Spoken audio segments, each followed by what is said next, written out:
बना हुआ है। पहले जमुना यहीं बहती थी, अब तो जमुना बहुत आगे निकल गई है।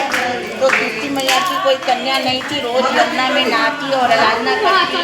ये यमुना मैया मुझे कोई पुत्री दो, कन्या दो, कई वर्ष तक आराधना करी। एक दिन जब वो नहा रही थी तो एक कमल का फूल आता हुआ उनको दिखाई दिया। उस कमल के फूल को देख के भयभीत हो गए, डर गए हैं। तो ये पुष्प, लेकिन इसमें अनंत कोटान प्रकाश कैसे सोने की तरह जलता रहा। धीरे धीरे धीरे धीरे पानी के बहाव से उनके करीब आ गया। जब तक सूर्य किरणें निकल चुकी थी,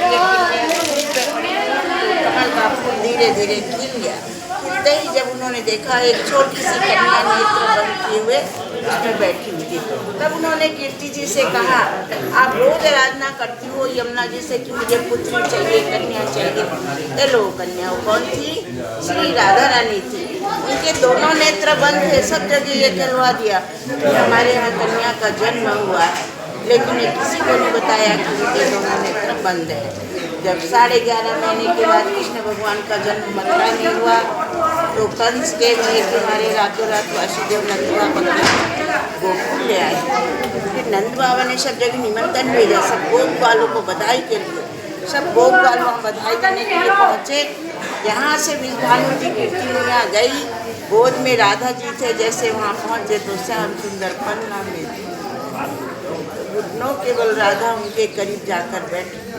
पलट कर कृष्ण ने राधा को देखा और राधा ने कृष्ण को देखा। जब उनके दोनों नेत्र खुले, कंस के भय के मारे तुमको वहाँ ले गए। कंस वहाँ भी कभी पुतना को भेज रहा, कभी मर का सुख, कभी वर का सुख, चाल मचा दी। नंद बाबा बड़े दुखी हो गए। नंद बाबा के पास 9 लाख गायें थी और विष्णु के पास 11 लाख गायें थी। यानी ब्रज के सबसे बड़े राजा यही थे। जब कोई भी कार्य होता तो इनसे ही परामर्श लेते थे। सब गोप इकट्ठा होकर इनके पास आए, बोले बताओ क्या किया जाए। कंस तो बड़ा दुखी कर रखा है, हैरान कर रखा है, इससे अच्छा कहीं दूसरी ओर चले जाना ठीक है। तो नंद बाबा सबको लेके उस जंगल के पहाड़ पे जाके बस गए। उसका नाम नंदगांव हो गया।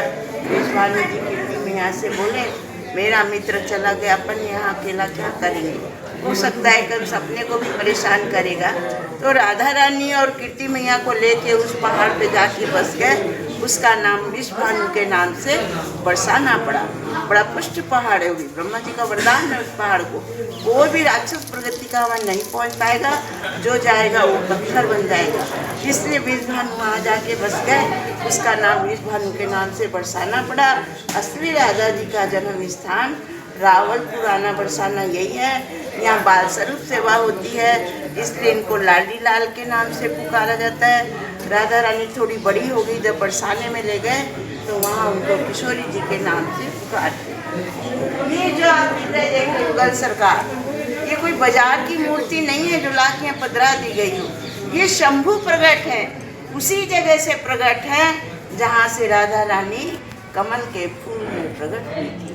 तो ये नीचे वाले जो छोटे विग्रह हैं, इनको लेके हमारे जो पूर्वज थे प्रमलन जी व्यास, राजस्थान जोधपुर से आके यमुना के किनारे काफ़ी वर्ष तक उन्होंने तपस्या की थी। जब शिव जी ने उनको दृष्टांत दिया था कि मैं करील के वृक्ष के नीचे हूँ, मुझे निकालो।